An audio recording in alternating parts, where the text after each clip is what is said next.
Hi, my name is Chance Reddick. I'm a cybersecurity student and also a future solutions engineer. And we're going to be unboxing some Dell servers today.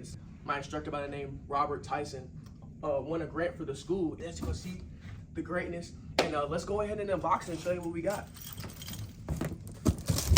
Now these things come packed. Almost 5 terabytes of storage, 16 gigs of RAM. I mean, look at this beefy thing. Now we're going to be installing Proxmox on these. I'll show you guys when I have it set up and ready to go. Stop it right there. Now the reason why these servers are so big, as you see, look at this right here. 1 terabyte of storage on those drives, and look how many slots they have left for you to add to it. And why would you not store or put Proxmox on a regular PC? Because you need all this. Let's say I'm running 100 VMs at one time. This PC right here is going to simply explode. So that's why big companies use these big servers. You can scale them easily, you can add RAM to it, add whatever you need to it, and keep it moving. So Proxmox this, Proxmox that. Why are we now layering Proxmox on the server? So the goal of the school wants more students to get that hands-on lab experience. So we're building cloud infrastructure, putting the ISOs in there so that students could, let's say we want to do Windows Server, trying to get better at Windows Server. We got a project, set up Hyper-V, remote in, and then run the VM, whatever lab it is, and we're gonna install Proxmox on all these servers so if we can cluster them all together, then people from all around the state or the world can remote in and do schoolwork. So on this drive, we have the ISO file. Now I use something called Rufus, which will make this drive bootable, and I put the ISO Proxmox on it. So we'll go ahead and we'll put this in here, and I'll show you what it looks like when we get on the boot menu. So to download Rufus to make your drive bootable, click on this first hyperlink right here, and it'll automatically download it, as you can see up here.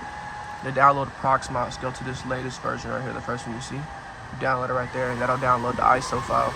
So this is what it looks like whenever you're the installer page for Proxmox.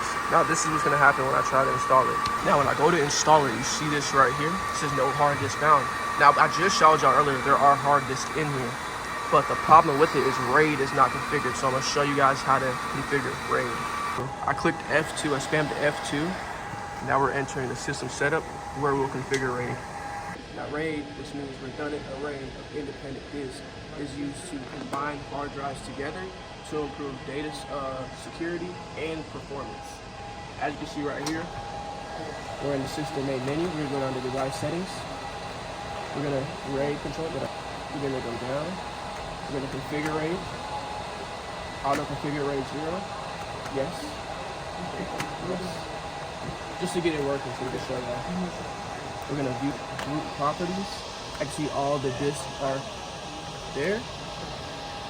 Control Alt Delete. F11.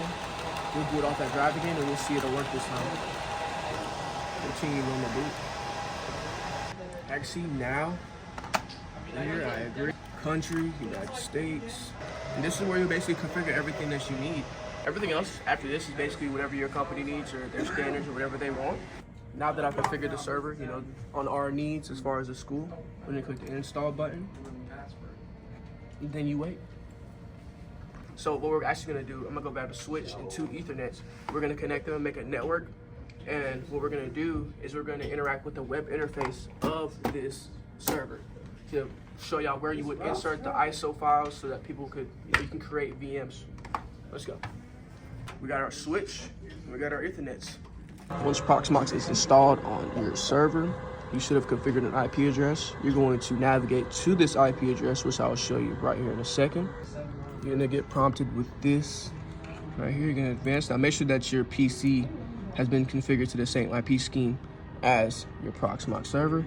You're gonna type in your credentials, and boom, you're now at the web interface of your Proxmox server. If you have a USB drive plugged into your server that's full of ISOs, you can upload the ISOs right here.